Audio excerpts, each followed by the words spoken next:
Olá, bem-vindos ao projeto Alfabetização Emocional e Valores para a Vida.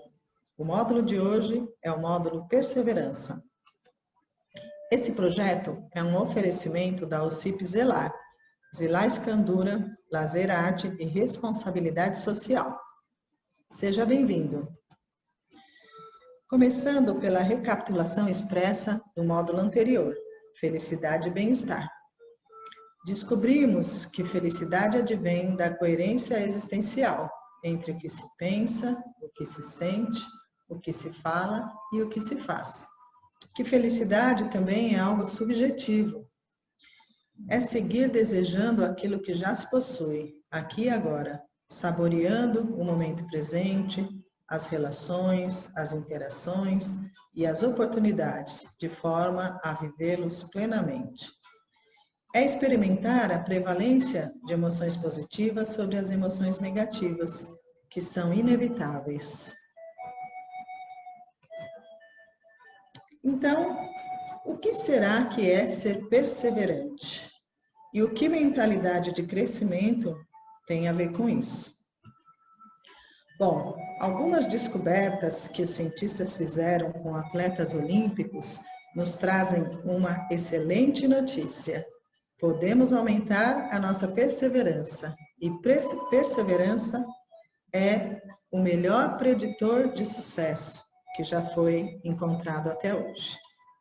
Fuja da desculpa do genial, trabalhe para isso.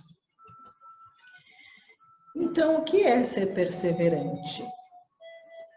Como a gente pode driblar a desistência, estabelecendo metas de nível inferior, metas intermediárias e metas de nível superior, até alcançar o nosso objetivo. Vamos ver? Antes, uma tirinha da Turma da Mônica. Quando crescer, vou participar das Paralimpíadas e trazer muitas medalhas para o Brasil. Que legal, Luca! E eu vou te dar muitos beijinhos. Beleza! Bora começar a treinar agora. Eu também.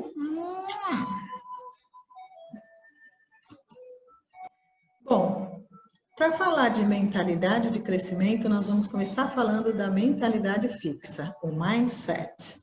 Para o mindset fixo, as qualidades são imutáveis. O sucesso é provar que somos inteligentes ou talentosos de nascença. Nós nos prendemos aos rótulos. Nós nos sentimos superiores às outras pessoas dentro do mindset fixo. E aí, por esse motivo, evitamos desafios para que não sejamos surpreendidos na incapacidade. E nesse modo de pensar, o esforço é considerado ruim e também considerado um movimento de pessoas que não são talentosas. Nesse mindset, no mindset fixo, nós ignoramos os feedbacks negativos, pois eles nos fazem sentirmos humilhados. E também nos sentimos ameaçados pelo sucesso de outras pessoas. Resultado: nos acomodamos e não executamos plenamente nossa potencialidade, com medo de falhar e de mostrar as nossas fraquezas. Ao contrário disso, o mindset de crescimento acredita que as qualidades podem e devem ser desenvolvidas, que o sucesso é desenvolver-se, é aprender-se, é aprimorar-se e ficar mais inteligente e talentoso devido ao próprio movimento e à própria prática. E nesse movimento nós não damos importância aos rótulos e ao que um fala, ao que outro fala. Nós sabemos o que nós estamos fazendo e por que nós estamos fazendo. E nós buscamos com entusiasmo novos desafios que vão fazer a nossa capacidade se mobilizar para que a gente avance, para que a gente cresça, para que a gente se desenvolva. Então, no mindset de crescimento, o esforço é considerado positivo e necessário. E conseguimos ouvir as críticas e os feedback para que possamos aprender com eles e nos reorientar em direção ao nosso objetivo.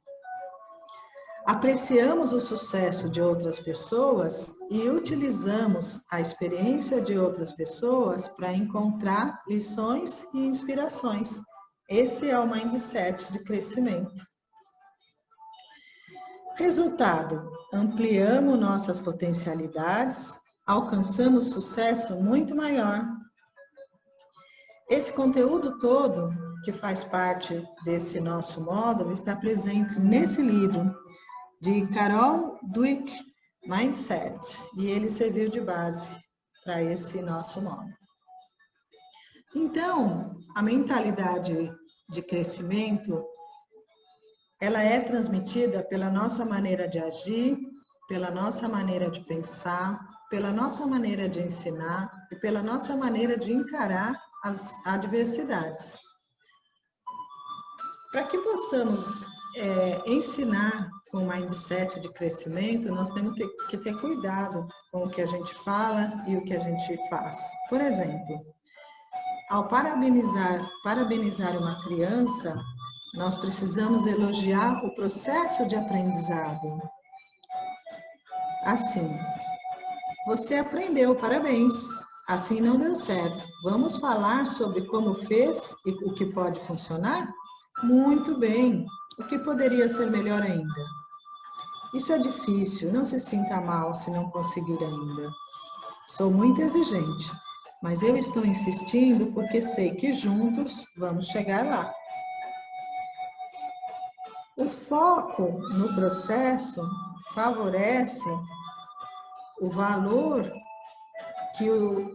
que a dedicação tem, favorece dar visibilidade ao valor que a dedicação e o empenho exercem na nossa capacidade de desenvolvimento, objetivando o aprendizado. A mentalidade de crescimento não é conivência, pois é necessário ser compassivo, respeitoso e exigente, porque nós não podemos aceitar menos esforço do que o esforço possível para que a gente consiga melhor nota, melhor desempenho e melhor desenvolvimento. Esses são os melhores professores e os melhores pais, aqueles que nos ajudam com carinho, com respeito, mas também com atenção e com exigência a desenvolver o nosso potencial e a nos orientar sobre o caminho e a também conversarmos sobre como isso pode nos fazer mais prósperos, mais saudáveis e mais felizes. Por isso é importante desenvolvermos uma cultura que valorize a perseverança e a mentalidade de crescimento. Nesse livro Garra, de Dan Chambliss, sociólogo, esse conteúdo também está contido. E ele diz que a maneira mais fácil de adquirir perseverança é utilizar o impulso básico humano de adequação. Porque se você estiver cercado de pessoas que têm garra, vai agir com mais perseverança também. Quem quiser se aprofundar um pouquinho mais, pode pegar esse livro para sua leitura.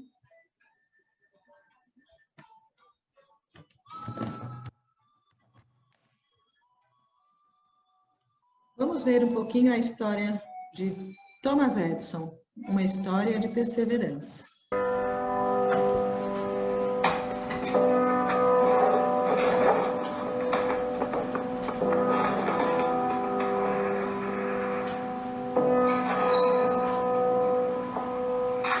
Thomas, entrega esta carta à tua mãe. É muito importante.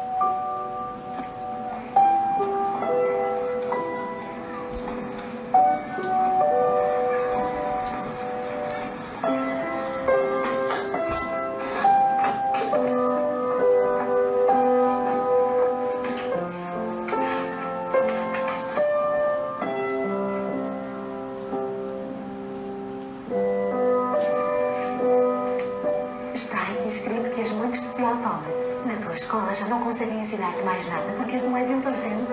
Também escreveram que a partir de agora terei de ser eu a ensinar-te. Eles não sabem como fazer.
Estimada Sra. Edison, lamentamos dizer-lhe que o seu filho foi expulso da escola. É um péssimo aluno, não progride como o resto dos seus colegas e por isso não podemos permitir que continue a estudar aqui. Ele ficará ao seu encargo a partir de agora.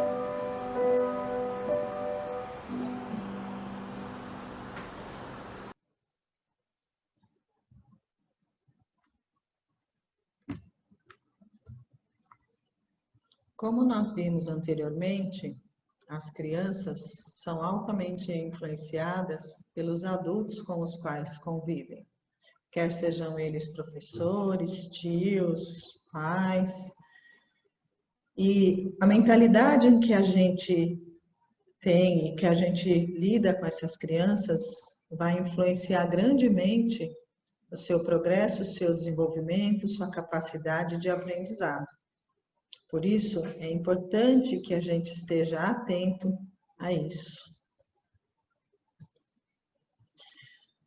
Um exemplo de garra bem conhecido no meio artístico é Will Smith. E ele diz que a garra tem sido a melhor companheira dele ao longo dessa vida e com ela ele tem alcançado o sucesso. Então ele diz, para mim, a única coisa que tenho de especial é o seguinte: não tenho medo de morrer na esteira ergométrica. Não vou ser superado e ponto final. Você pode ser mais talentoso do que eu, mas se subirmos numa esteira ergométrica junto, duas coisas poderão acontecer. Ou você desiste primeiro, ou eu morro. É simples assim. Outro exemplo de dedicação, de determinação de garra, é o nosso Ayrton Senna. A vida toda ele viveu buscando os seus limites, com muita humildade, com muita dedicação. E hoje temos o Instituto Ayrton Senna, que se dedica a ensinar esses valores para as crianças, para que elas cresçam com a mentalidade de crescimento, de maneira compassiva, mas de maneira exigente. Outro modelo de garra e de perseverança é a psicóloga, educadora e cientista Angela Duckworth, autora, inclusive, de um livro sobre garra que serviu também para o conteúdo dessa nossa palestra. Angela afirma que talento conta, mas que esforço conta 2 vezes mais. Vamos ver um pouquinho como é que isso acontece?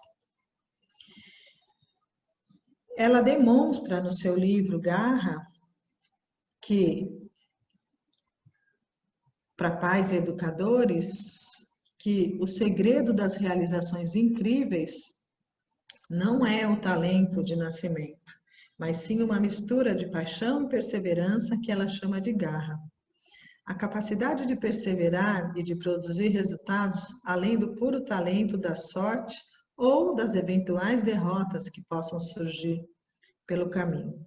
E ela traz esses experimentos todos a partir da sua própria história, como filha de cientista que notava todo dia a sua falta de genialidade e fez com que ela se dedicasse o dobro ou o triplo do que ela poderia se dedicar para que ela alcançasse, assim, as conquistas que ela poderia ter. E ela utiliza conceitos e insights fascinantes, buscados tanto na história quanto nos mais modernos experimentos sobre alta performance e sobre garra, não sobre talento ou sorte, como isso pode fazer toda a diferença. É uma boa indicação de leitura. Então, todos esses conceitos estão embaixo do guarda-chuva da educação positiva. A educação positiva, ela nos conta que a educação para as habilidades tradicionais e para o bem-estar é possível e que o bem-estar favorece a aprendizagem de todas as outras habilidades, tanto das habilidades brandas como das habilidades duras. Então, promover a educação positiva parte do pressuposto que as habilidades que promovem educação positiva, emoções positivas, relacionamentos positivos, força de caráter e bem-estar também promovem o aprendizado e o sucesso acadêmico.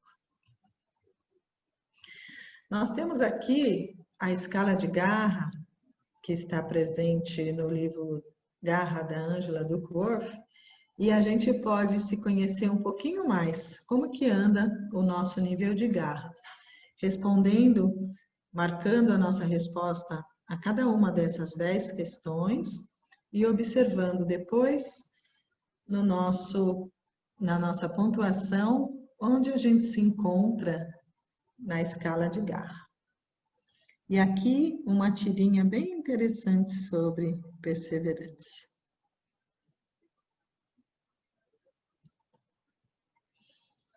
Bom, uma estratégia para a formação de novos hábitos ou para alcance de metas é observar que existe a necessidade de um planejamento a curto, a médio e a longo prazo. Observa-se que para alcançar uma meta é necessário lançar mão de ações sistemáticas em 3 níveis: curto, médio e longo prazo. Por exemplo, quando uma criança de uma turma tem um comportamento inadequado de agressão a outra criança, deve ser contida para que se interrompa o fato, uma ação de curto prazo. Em roda de conversa, debater o tema com o grupo, classe, respeitosamente, sem hostilizar a criança, que está ali realmente para aprender. Levantar e listar combinados é um comportamento de médio prazo. Com o apoio dos colegas professores e da equipe gestora, propor projetos, leituras e eventos com a turma onde possam ser trabalhados bons textos e materiais de referência sistematicamente, regularmente, com o propósito de se construir ao longo do projeto, de maneira lúdica e fundamentada, uma cultura de paz, que amplie os horizontes das crianças em relação à cultura que trazem individualmente de seus núcleos domésticos. Essa seria, então, uma ação de longo prazo. Porque nós sabemos que até para ensinar nós precisamos ter garra, porque a educação é um processo de investimento, de semeadura, de manutenção, de cuidado, de poda, e que o tempo vai proporcionando, além das interações, as oportunidades de desenvolvimento, de criação de hábitos mais saudáveis e de progresso. Bom, não poderia ficar de fora desse módulo a nossa oportunidade de meditar. Como nos módulos anteriores, nós lembramos que Mindfulness é a consciência que surge quando a gente presta atenção intencionalmente no momento presente, sem julgamento e com gentileza.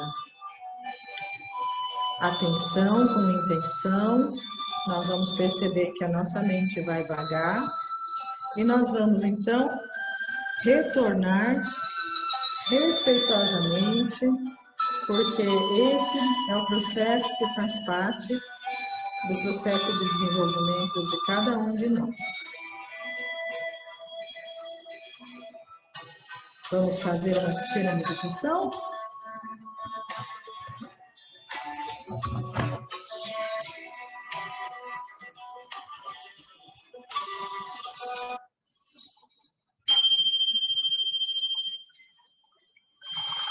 Iniciando a nossa meditação, começando pela postura do nosso corpo.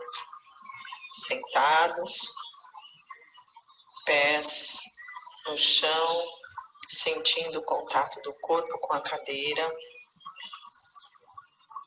olhos levemente fechados, ombros ligeiramente abertos para trás,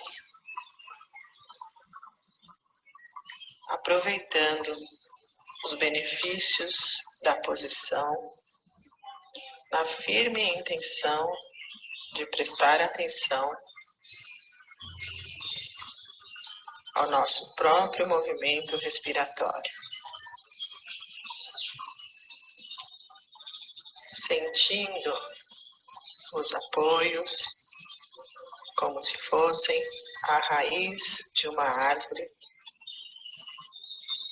fornecendo aqui a sustentação, a firmeza, a imobilidade e o relaxamento. O nosso corpo firme e estável se assemelha ao tronco dessa árvore, garantindo uma estabilidade intencional.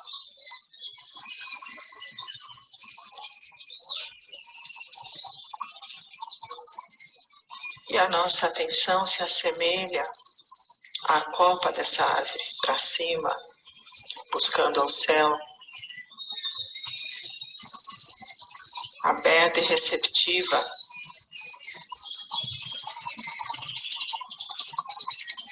à clareza que a prática da meditação nos proporciona.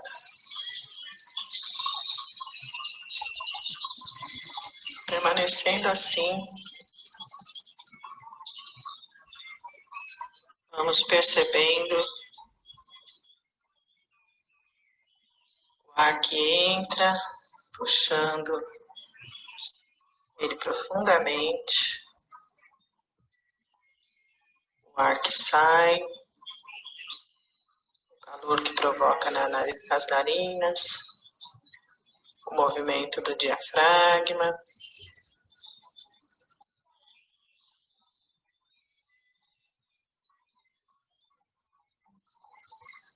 Estamos permanecendo nessa prática. Inspirando com atenção, percebendo os efeitos que o ar provoca no nosso corpo. Expirando.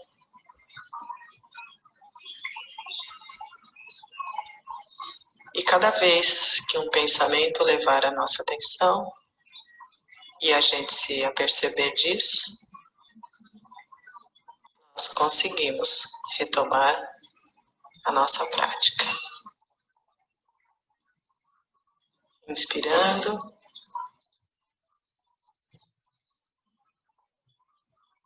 Expirando.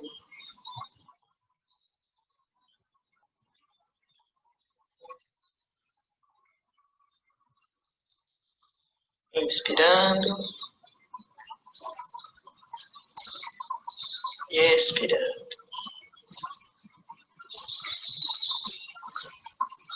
Permaneça assim por mais alguns segundos.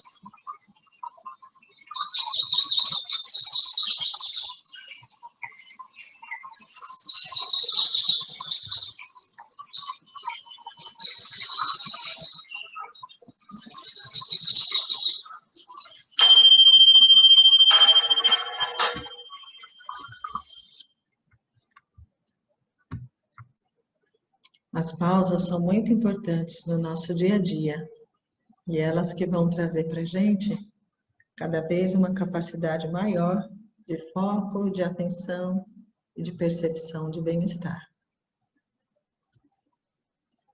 Recapitulação expressa. O que é, então, perseverança? É a força que orienta os nossos esforços em direção a uma meta. É um impulso humano básico de adequação. E ele nos mostra que qualidades podem e devem ser desenvolvidas. Perseverança é disposição para prosseguir, aprender, reorientar, buscar, criar, persistir e alcançar. Está disponível para todos e para cada um de nós. Muito obrigada. Eu sou Vânia Escandura, coordenadora pedagógica da UCIP Zelar. Espero você no próximo módulo. Um abraço.